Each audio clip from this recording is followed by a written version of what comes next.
Olá, vamos comentar brevemente sobre o período românico e o período gótico. Esse trabalho é apresentado por mim, Alexandre Leguizamon, Alisson Costa, Luiz Felipe, Pedro Rafael e Vitor Pereira. A arte românica é o nome dado ao estilo artístico que surgiu na Europa logo após a queda do Império Romano entre o século X e o século XIII. Dentro da história da arte, esse período ficou conhecido como período românico. Esse estilo é visto principalmente nas catedrais católicas que foram construídas logo após a expansão do cristianismo pela Europa, o que acabou unificando vários estilos diferentes. Temos o destaque para três tipos de construções elaboradas neste período: as catedrais, os castelos e os mosteiros. As catedrais eram locais onde aconteciam os encontros religiosos que a população participava. Os castelos eram as fortalezas dos reis, que serviam de abrigo para o maior poder daquela região. E os mosteiros eram locais onde os líderes religiosos se encontravam, como se fosse uma mini cidade, afastada das demais. Como podem ver, temos a igreja de Santa Maria del Naraco, localizada na Espanha, e a Catedral de Santiago de Compostela, também localizada na Espanha. Dando sequência, eu trouxe outras três imagens onde mostram a fachada do mosteiro de Paço de Souza, localizado em Portugal, o castelo de Óbidos, também localizado em Portugal, e a igreja de São Martim, localizada na Espanha. Uma das principais características desse período eram as construções que tinham um aspecto pesado, sendo o principal motivo as suas paredes, que eram extremamente grossas, fazendo com que as catedrais da época fossem conhecidas como fortalezas divinas. A pintura não teve grande relevância nesse período como em outros determinados períodos históricos para a arte, mas elas existiram, e suas principais características eram os afrescos, que são pinturas realizadas em paredes recém-feitas, como esta da imagem ao lado, realizada numa igreja localizada na França, as iluminuras, que vieram a ser conhecidas como ilustrações nos livros mais para frente, e as tapeçarias. Diversas características da arte bizantina foram mantidas nas pinturas românicas, como a representação de figuras alongadas e deformadas e o colorido extremamente chapado. Como grande parte da população da época era analfabeta, as pinturas elas tinham como objetivo repassar os conhecimentos divinos. Dando sequência, temos outras três imagens para melhor exemplificar os afrescos, as tapeçarias e as iluminuras.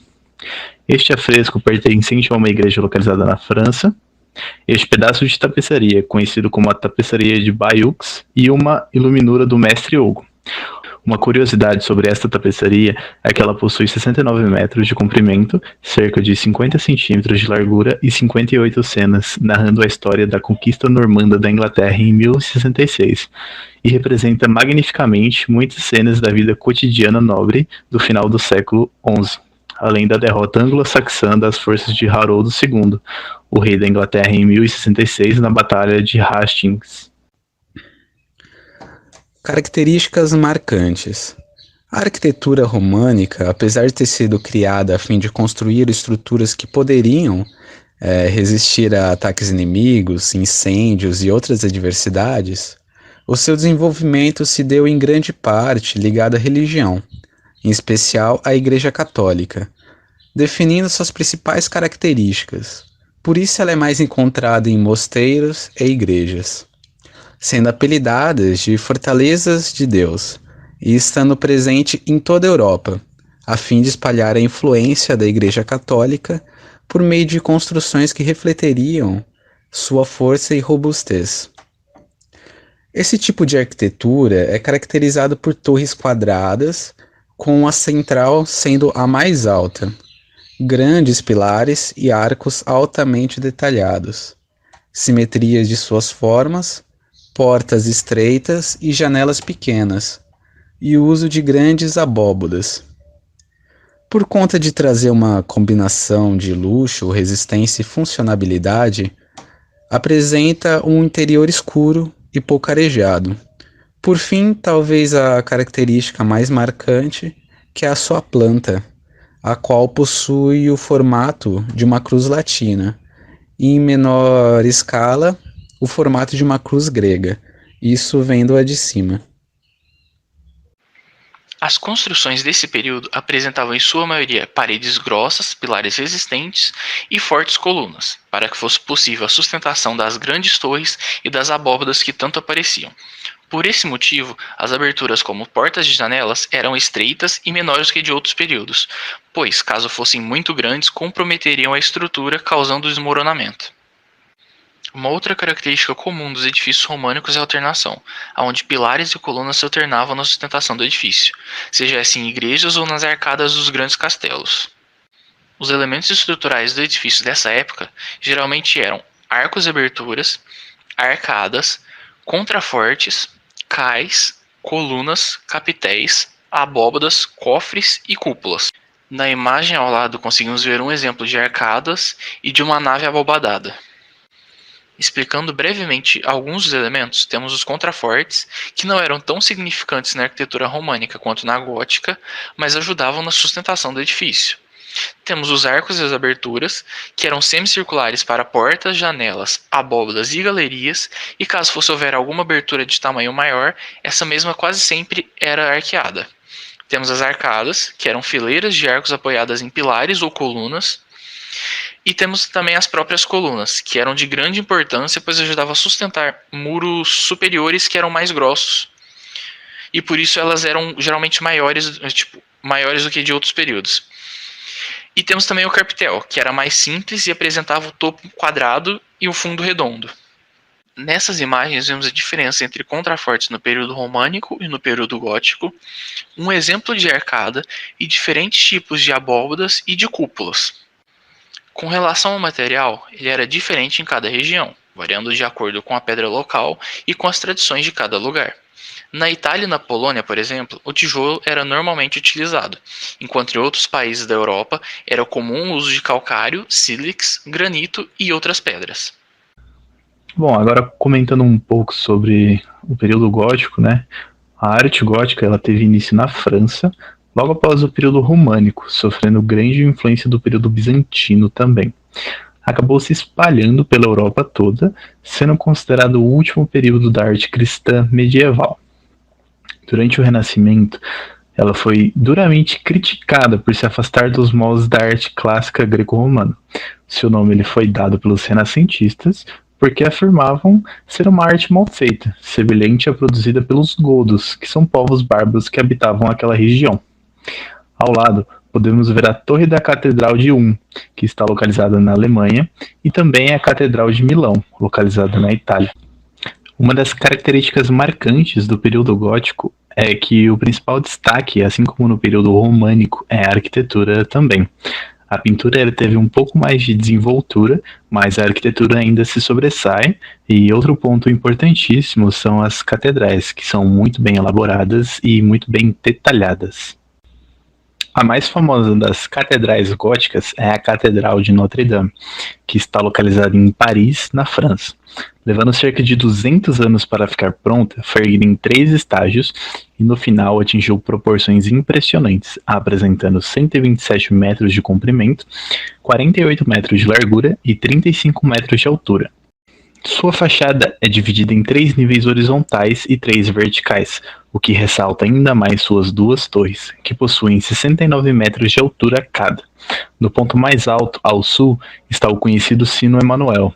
No centro da construção mais famosa da arquitetura gótica, em sua nave principal, há uma cobertura abobadada com 210 toneladas, suportadas por uma sequência de colunatas. E na parte externa, marcando o fundo da estrutura, os arcobotantes. Eles servem não apenas como elementos estruturais, mas também como canaleta para escoar a água pluvial coletada nas coberturas. A fachada da catedral ela é ricamente ornamentada com estátuas que retratam cenas bíblicas, e o ponto mais marcante é o ponto central de entrada.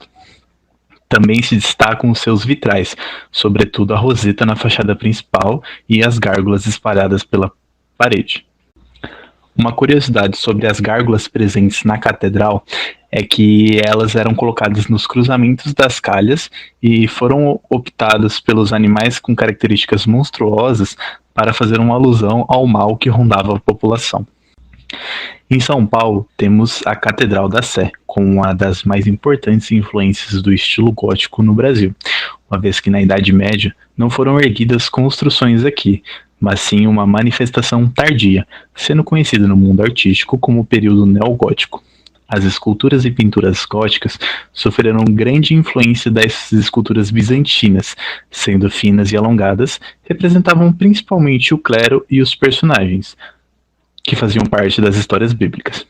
Já na pintura, tinha como objetivo a mesma ideia da românica, repassar os ensinamentos, mas através de outras técnicas, como a utilização de perspectiva, o esfumato e a utilização da tinta a óleo, na maioria das vezes, retratando os personagens religiosos. Bom, diferente das igrejas românicas, as góticas já estavam no processo construtivo de suas igrejas, deixando-as muito mais verticalizadas, ou seja, muito mais altas, e com paredes mais finas. Essa ideia de terem as igrejas pontiagudas e altas era representar a proximidade com o céu e com o infinito, retratando a insignificância do homem perante as divindades. Assim como a arte românica, a arte gótica teve como principal destaque a arquitetura, trazendo características únicas, como as 3 entradas, alta luminosidade, a planta baixa e com o formato de crucifixo. Basicamente, as 3 entradas representam a Santíssima Trindade, tendo o centro como seu maior destaque. E a principal característica do estilo gótico é a iluminação. A iluminação tocava com as pessoas que estavam nessas catedrais, se sentiam em outro plano, como se estivessem em um plano divino, literalmente. E tudo isso por conta da iluminação fornecida pela luz que passava pelos vitrais coloridos, colocados nas janelas. E toda essa iluminação que transportava a população medieval para um plano divino superior fazia alusão à luz divina. E é justamente por isso que é errado compararmos a arte gótica com elementos sombrios e tenebrosos, já que nesse período eles queriam representar literalmente o contrário, queriam representar a luz, a emissão divina naquelas catedrais.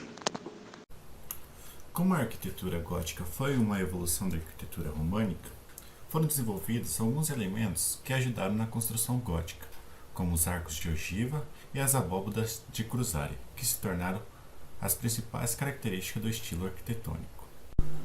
Com o gótico, a arquitetura ocidental atingiu um dos pontos culminantes da arquitetura autêntica, ou seja, sem influência externa, que não seja a própria origem romana ancestral, as abóbadas cada vez mais elevadas e maiores não se apoiavam em muros e paredes compactas, e sim em pilastras ou feixes de colunas. Uma série de suportes eram constituídos por arcobortantes e contrafortes que possuíam a função de equilibrar de modo externo o peso excessivo das abóbadas, e dessa forma, imensas paredes espessas foram excluídas dos edifícios góticos e foram substituídas por vitrais e rosas que iluminavam o ambiente interno. O estilo gótico ficou muito marcado em muitas catedrais europeias, entre elas a de Notre Dame, Chartres, Colônia, Amiens e a Santa Maria del Fiore. Muitas catedrais góticas se caracterizavam pelo seu verticalismo e majestade. É diferente da arquitetura românica, que possuía geralmente apenas um portal, a entrada das obras góticas possuíam 3 portais que davam de entrada para o interior da igreja. Todas as igrejas do século XII e XIV têm a rosa e uma janela redonda encontrada no portal central. Tudo era voltado para o céu, para Deus.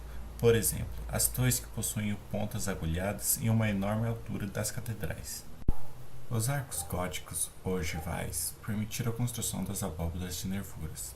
Assim como os pilares que proporcionaram paredes menos grossas para suportar a estrutura, com a utilização desses arcos, as igrejas puderam ser mais altas e o uso do arcobortante. Esses arcos que transmitiam o peso para abóbadas para os contrafortes externos.